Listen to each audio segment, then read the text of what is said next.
The worst thing that you can do here on YouTube, whether you're just getting started or you're really trying to grow your channel, is not planning and mapping out the content you're going to be creating. Skipping this planning phase here on YouTube could not only hurt the potential of the video that you're creating, but the overall success of your YouTube channel as a whole. And it could also really limit your productivity when it comes to creating content. So many people reach out to me and say consistency is the hardest thing to keep up with here on YouTube. And so we need to make sure you are planning and organizing your content so you can stay productive, your videos are successful, and that leads to a successful channel as well. So the first step that I take in making sure all my content is planned and organized is by keeping it all in a list inside of a program management software called Asana. I will screenshot any Instagram questions that I get, any questions that you ask me in my YouTube comments, and I will also grab questions that I'm getting inside of my group coaching program as well for my video ideas. I will screenshot them and I will save them individually inside of Asana. Let's take this over to the computer so I can show you how you could start getting a system set up like this. But before I do, real quick, if this is your first time on my channel, hi, I'm Trina. I am a YouTube strategist with a master's degree in business, and on this channel, I help you grow your business organically with online video. So if that really sounds like your cup of tea, make sure you click that subscribe button because you're not gonna wanna miss my content. Let's jump over to Asana. So this is what my YouTube board looks like inside of Asana. And you can see that I'm currently recording this video right here, and you can see the list of all the other videos quite a bit over here. So how this is set up is I have a template created where it has every single step that I do to get a video live. So whenever I have a video idea or I see one, what I will do, because this has all the steps for my entire process, is I will come up here to these three dots, I will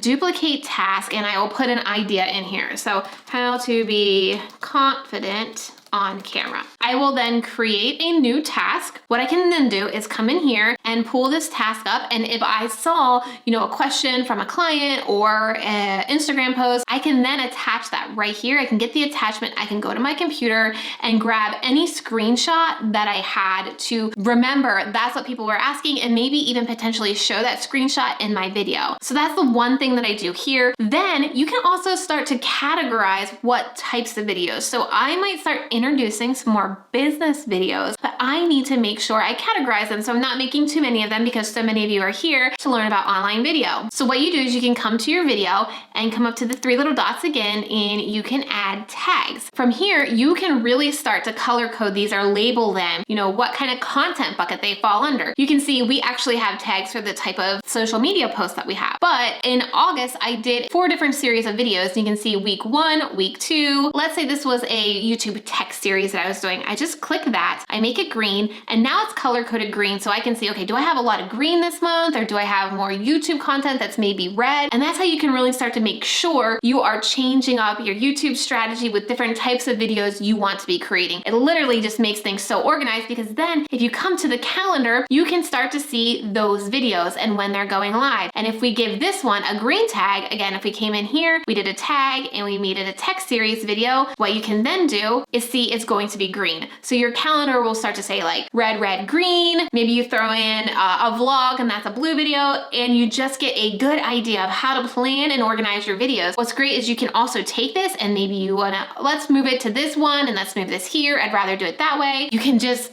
easily see exactly what you need to get done when. Now that I have my list of potential video ideas saved in a safe place, because let's be real, as a mom to a 3 and a 5-year-old, no notebook is really safe in this house. It's time to take those ideas and start researching how to pitch or position these videos. Now you really need to understand why this piece is so important. Creating video does take a lot of time. I know, I'm gonna be truthful about that, but it can be one of the most powerful pieces of your marketing plan that you have. So if you're gonna take the time to put into video, I wanna make sure that that time pays off. I wanna make sure there's ROI, return on investment. So doing this research piece is really going to ensure you're creating the videos that A, will be seen on YouTube, and B, is the videos your potential clients or customers are looking for on YouTube. You also need to do research because you can't just decide on some type of topic and just roll with that. You need to make sure that topic you have the opportunity to compete. There's a lot of YouTube channels out there, 100% true, but there's still opportunity for you to create a nice little wormhole or a nice little niche for your content to make sure people are seeing you. The worst thing that you can do is not plan, put your video out, and wait for people to watch it.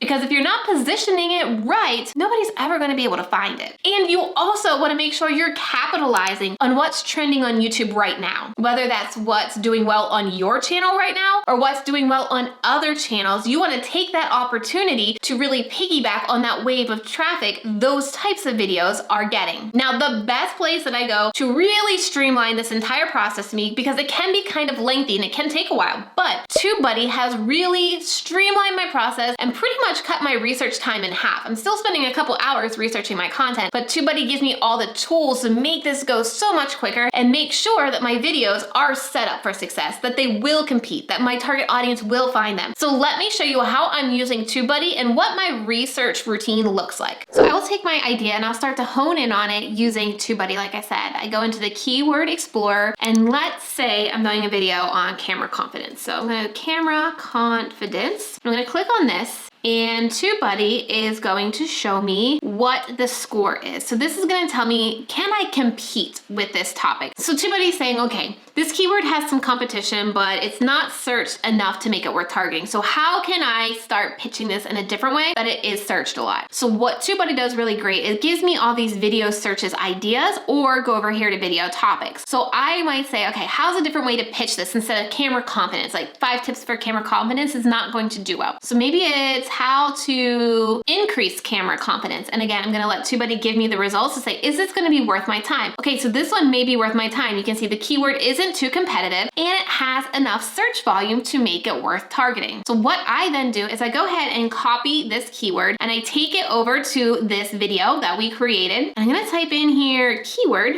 and pop that in there because that's the direction I'm taking this video right there. So then I'm gonna come over here to the results tab on TubeBuddy, and what I'm looking for is how are the people in the results creating thumbnails for these videos or creating titles? You know, what's really standing out? So I can see this one, how to be confident on camera, tips for talking to a camera, how to be more confident, how to be more confident on video for YouTube. And I'm also looking at those thumbnails. Like you can see every single thumbnail has a person in it. The majority of them have a camera. So what I might do is, okay, this is a good inspiration for my thumbnail. What I'm gonna do is I'm gonna take a screenshot right here so that I have this to come back to. And then I'm gonna go into my card in Asana and we are going to add that. So we're gonna go to my computer, we're gonna grab that screenshot, and I'm starting to keep all of my notes and compiling all of my notes here in my card for this particular video. I'm keeping it all organized in one specific spot. Now the next thing I do here on TubeBuddy as well is I'm gonna go over here to these common video tags. And what's awesome about this is I can just select all of the tags that I know my video is going to be about. I'll go through here and click, you know, only the tags that are going to be what my video is about, right? You don't wanna lie about what your video is about. Once you have them, you can go over here to action, copy to clipboard. You can then come back here to Asana and add tags and comment that on your card. And again, you're keeping this all organized to make your life easier, but also figuring out the best way to pitch this video. Now, if you wanna get started with TubeBuddy and start playing around with it, I do have a discount code for 20% off, so I will leave the link down in the description box, and you'll want to use the code trenasbuddy to get 20% off. Once I've dug into that research on TubeBuddy, I'm going to start watching YouTube. I'm gonna be looking at videos that are showing up in search for the topic that I wanna create a video about. I wanna look at how they're pitching that video, how they're opening that video. I'm also looking at the comments of their videos to see, are they missing something that people wanted to see more of? Are they really loving this type of content? What's kind of the conversation going on in this video? So I can really make sure, again, the time I put into my video is going to pay off, that people wanna actually watch it. Then I'm gonna think about, what is my unique approach to this? How can I talk about this in a different way? How can I teach this in a different way? How can I share a different angle of this topic so I'm not just copying those videos that are doing well, but my video supplements those videos? Because if your video supplements other videos that are doing well, you potentially show up and suggest it, and your viewer goes and watches that video, see yours on the side, and then they watch yours. And suggested traffic, if you don't know traffic sources on YouTube, suggested traffic is the most powerful traffic traffic to get. So that's why you really want to look at these trending videos or videos that are doing well so that you can piggyback off of the traffic they're already getting. But I need to reiterate again that this research phase is critical. If you are just creating videos that you want to create without doing research and just putting out what you think your audience wants, you are going to be wasting your time. It's going to be like throwing spaghetti at a wall. By going through this process, this research phase, not only is it going to ensure that the time you put into your video will pay off by people watching it, but you're going to see that return on investment because you're going to ensure you're getting in front of the right people that want to subscribe to your channel, that want to buy your online courses, that want to work with you, that want to hire you as a coach. That's why doing this research is so important for your YouTube strategy. The next step in planning and organizing my YouTube content is deciding on my title and my thumbnail before I even come up with the actual content. I have a general idea what my content's going to be, but I need to really hone in on my title and my thumbnail before I start fleshing out the content. Why, you might ask? Great question, because here's the answer. One of the most important parts of your video is your hook. That first 5 to 10 seconds of your video. And you need to ensure that your hook does really well tie in with your title and your thumbnail. So if you know what your title and your thumbnail is going to be, you can get into the mind of that potential viewer that sees your video, your title and your thumbnail, and you want to continue the story or the value you promise in your title and your thumbnail in that first 5 to 10 seconds. So you keep people watching, they buy into your video. They're going to stay longer if you have a solid hook. So that's why I want to know what my title and thumbnail is going to look like so I can ensure my first 5 to 10 seconds does a solid job of keeping people watching. Plus, as I start fleshing out my content and what I'm going to say, I need to really make sure I'm delivering in my video what I'm pitching in my title and my thumbnail. I don't just want to throw some type of title and thumbnail up there that I think is going to do well, because if I don't deliver on what I promised in the title and the thumbnail, my audience retention is going to be horrible. Nobody's going to watch it. YouTube's not going to recommend it. So that's why it is so important for me to determine that title and thumbnail before I write the content. So next what I'm going to do is come back into TubeBuddy and I'm going to go to the SEO Studio to help me title this. So I know my keyword, that's what I'm targeting. Then I'm going to hit start. And what this is telling me is my SEO score, and it's giving me some check marks to help improve my search engine optimization score. So I need to include my target keyword naturally in the title. So let's do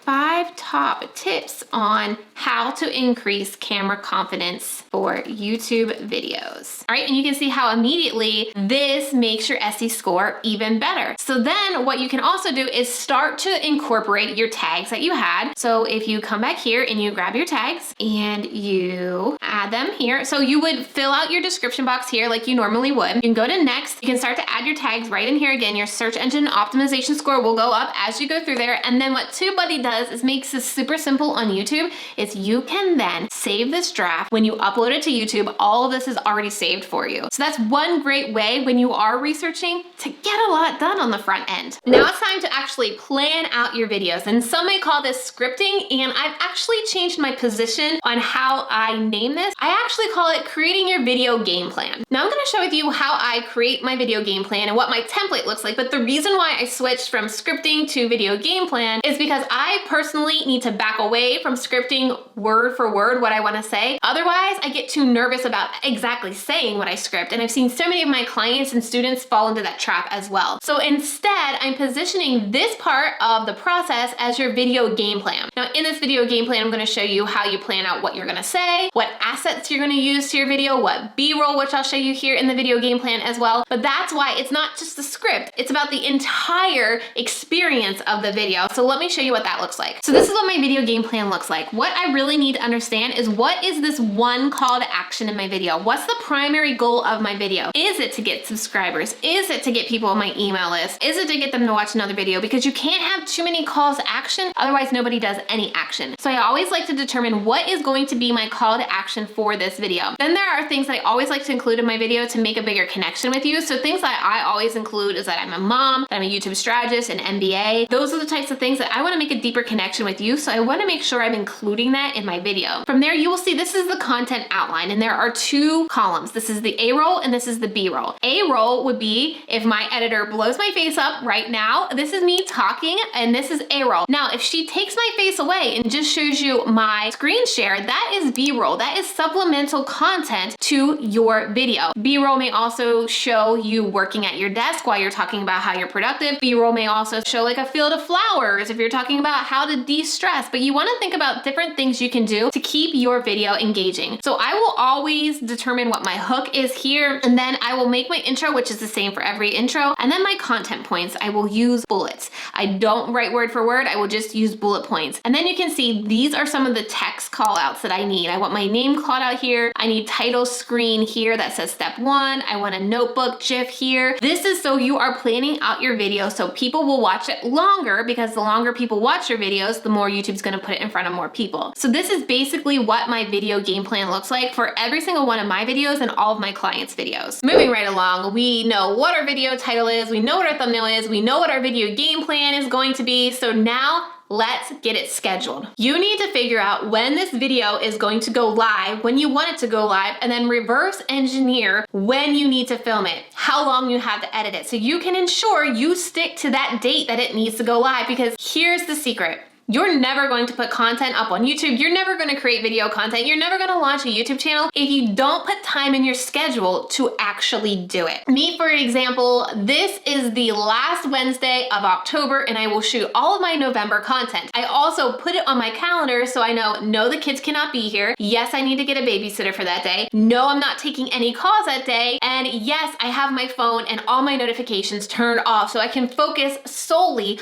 on getting this content filmed. Now, we did have a potential situation where my mother-in-law couldn't have the kids today. So luckily, my mom came through, I sent them over there, and I have the day now to just focus on creating this video content so that I'm done for the entire month. I only look like this one day a month, technically. I mean, I do lives and stuff, but to film my content, I don't want to look like this every single week. Ain't nobody got time for that, right? I am making sure I put in my schedule a day and a time space that I can do my hair and makeup, I can have a quiet house, I can get all the lighting equipment up and film my content. That is the only way I am able to stay consistent. Now, if you want to hear about how I batch my content, like what that system looks like, let me know down in the comments, say batching video, please, and I will see if I can fit that into my content schedule for you, because that is the other secret weapon to my content strategy. Not only do I plan and organize this entire process, but I batch an entire month's worth of content. This is why it's so important to set dates on all of your videos, because this will really help you build out your marketing plan. So you can see specifically for us, this was a month that I did videos every single day. And we have pink is our Instagram stories, red is the YouTube video, yellow is the Instagram carousel, blue is the LinkedIn post, that's another YouTube video, this is an Instagram story post, there's another Instagram carousel. So once you start getting these in Asana and you start giving them specific days, you can start to see what you need to post on Instagram, what you need to post on LinkedIn, what you need to post on Facebook to really make your marketing plan using online video give you everything that you need with results and really help you work smarter, not harder. Now, 2 more quick things for you. I want to make sure you have your entire YouTube channel set up correctly and set up for success, and that you aren't missing any of these pieces you might not even know about that could be holding your YouTube channel back. So make sure you grab this YouTube roadmap that is on your screen right now. It's 15 pages of exactly how to ensure all the back end of your YouTube channel is set up properly, and so your channel can be the most successful channel possible. Once you then get that roadmap, make sure you watch the video that's on your screen right now, where I'm gonna show you some of the best ways to get your first or next 1,000 subscribers. So click on that video and I will see you over there.